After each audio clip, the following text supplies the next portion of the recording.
So we're right here next to the brand new 2015 C-Class, but it looks like an S-Class. Why is that? Well, it's keeping the same design clues of our new Mercedes-Benz design language. While we think the C-Class still has its very own distinct character, you will see some design clues that you're also already familiar with from the C-Class, from the S-Class. That could be the descending line, which is kind of one of the characteristics of our current design language. But if you look at a car from the front, you'll see definitely its own, very own character compared to an S-Class.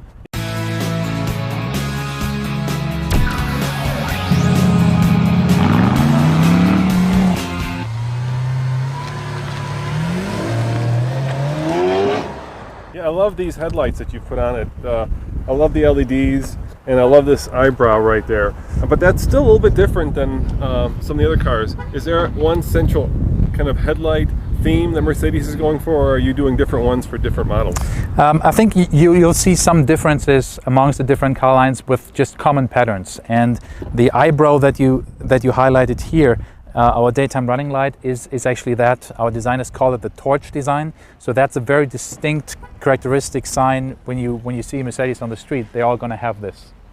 Let's pop the hood open. Why don't you open the hood and we'll look at what's underneath there. Let's open it up.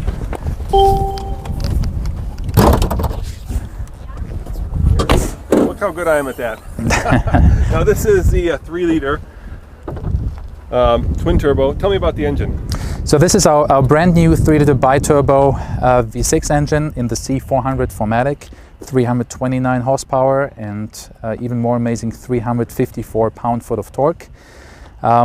So that's probably one of the sportiest C-Classes we've ever had. Engine sounds great. There's a lot of torque available from already 1600 RPM. So some great improvements over the predecessor of the C350.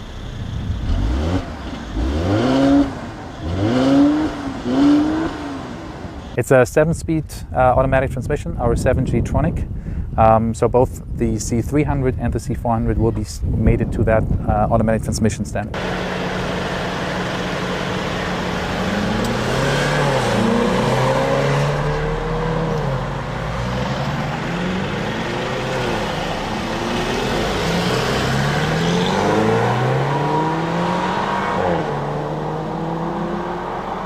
I noticed that this one's a 4MATIC. I also noticed that you're actually rolling it out in the 4MATIC. Why the new emphasis on all-wheel drive?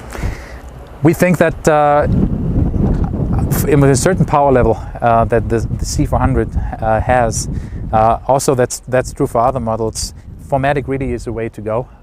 We're trying to position the 4MATIC a little more into a dynamic direction rather than just say this is the car that you need for the winter. You know, when it's snowing, when it's icy outside. But 4MATIC really is an ideal way to get this kind of power to the ground. You have a fixed torque split of 45-55, so you have a slight bias towards the rear axle, so that still makes for a very dynamic driving experience. And the other engine choice is a 2-liter, right? Correct. 4-cylinder.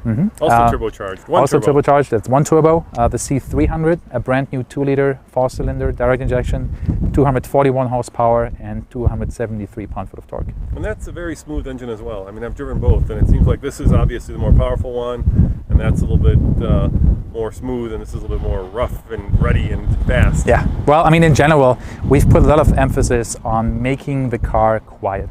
Whether that's the engine noise, you can tell in general that the interior cabinet is a lot quieter than the predecessor. Yeah, let's go inside. Yeah, let's go inside. One of the most outstanding features of this new car is this interior. I mean, it's just really elegant. It seems like you've taken it up a class. That was the idea behind it. And while we say this is still a C-Class, we didn't want to build a vehicle that, you know, we don't want to build a new E or the new S-Class, but it's taking all the characteristics from an S-Class when it comes to design, when it comes to quality, fit and finish, and apply them to a C-Class. So yeah, it's a different world, and we think this is something that our customers are really looking for. Now, there's two new features here, right? There's this new touchpad, which is sort of like iPhone smart. interface, right? It actually controls this screen up here. And then there's this button. Tell me about both of them. Yeah, so the new touchpad you mentioned, it's going to be a standard feature on every C-Class in the United States. It's a very intuitive way to control all the infotainment functions of your head unit. Basically, just like your smartphone, you can zoom, you can scroll, you can pinch, you can swipe left and right. So it's a very intuitive way of controlling the many functions of our most modern infotainment system. One of the coolest features is a handwriting function to enter navigation destinations. So it recognizes your input, just writing letters on it. That does not only work in English, it also works in Japanese and Chinese. So that's a really cool advancement. I'm Czech. Does it work in Czech? It works in Czech. Okay. Absolutely. But I noticed you still kept the old command knob. Yeah. There's overall, I mean, you'll find probably 4 ways in this car to do certain inputs. It's a controller, it's the touchpad, it's the voice control, and then it's the buttons on the steering wheel. So explicitly, we want the customers to have different alternatives for different situations, different driving situations, or different inputs. So there's a certain level of redundancy. It also makes a transition from the controller to the touchpad a lot easier as our customers have gotten used to the controller. It's nice when you have the choice between the two. Yeah, you're hedging your bet a little bit, right? In case people like this, you want to keep it for them. Absolutely. It makes it a bit more expensive, though, when you have to have 2 interfaces like that. Correct, but unfortunately, that's a problem that our customers don't have to worry about. Now, tell me about this button right here, the one that says Agility. What does that do? Our new Agility Select Switch. So what we've done is we've bundled all driving characteristics of the car, all the different parameters into one single switch, whether that's how the steering feels, transmission control, suspension control in this case, because this is a car that's equipped with the Amatic air suspension, throttle response. All of that is being controlled with one single switch. We have 5 different driving modes: Eco, Comfort, Sport, Sport Plus, and then there's an individual setting that makes you that lets you individualize the exact way you like the different parameters to be. So you can have like sharp steering and softer suspension. Correct. And what this does is it really changes the character of the vehicle. Between a comfort setting and a Sport Plus setting, it really is a different car. So it's amazing what the switch can do and all the controls behind it for completely different and distinct driving characters within one vehicle. Yeah, the one thing I wish it did, and it seems to be something that no manufacturer, at least almost no manufacturer, is doing, is actually increase the horsepower. Right? That's what you want, right? When you switch that to Sport, you want 50 more horsepower. Yeah, but it's probably something you always want. The 50 horsepower, you can never have enough power. That's absolutely correct. So tell me, when does this go on sale? So the C300 4MATIC and the C400 4MATIC will go on sale on August 25th this year.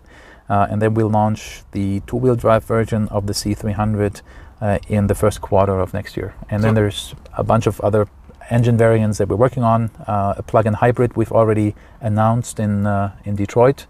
There will be a BlueTech version of this car as well, finally, in the United States. And how about the AMG? That's what people And know obviously, for everyone with fuel in their blood, we'll need a 63 AMG.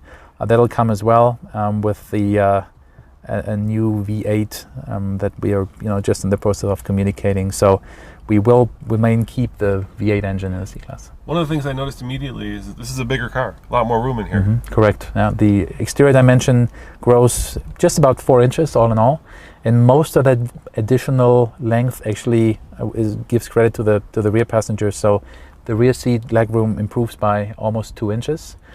At the same time, though, by using lots of lightweight materials, extensive use of aluminum, the car, in this case the C300 4MATIC, is up to 200 pounds lighter than its predecessor. Yeah, that's, I think, a big news. I mean, basically every single panel on the outside is aluminum, almost every panel. Correct, yeah, except for the rear fender, I think, which is steel. And we're not just doing that to reduce weight. Obviously, a reduction in weight gives you better performance, gives you better handling, especially with that new falling front suspension. And increases fuel economy. So it really is it's like dumping you and probably another 25 pounds out of this car, right? Exactly. And if you've ever lost 25 pounds, you know what it feels like. So you can feel it right away when you start driving this car. It's a very different handling behavior than its predecessor. So it's bigger and yet it's lighter. That's Correct. not easy to pull off. Not easy to pull off, and as my boss always says, he wish he could do that from generation to generation, get bigger, more handsome, and at the same time lose weight. All right, so here's the softball question. What's your favorite part of the car? I love the interior. It's, for me, every time I get into this car and I drive it, that for me is the most amazing part, especially in this configuration as we see it right here with our black ash. We call it the open pore black ash. So it's you can see the grain, you can feel the grain. So it's a wood trim that really provides some warmth and some comfort in the car, but at the same time is very sporty. So we're proud of that. Well, thank you very much. I really appreciate your time. Thanks. Thank you. Thanks.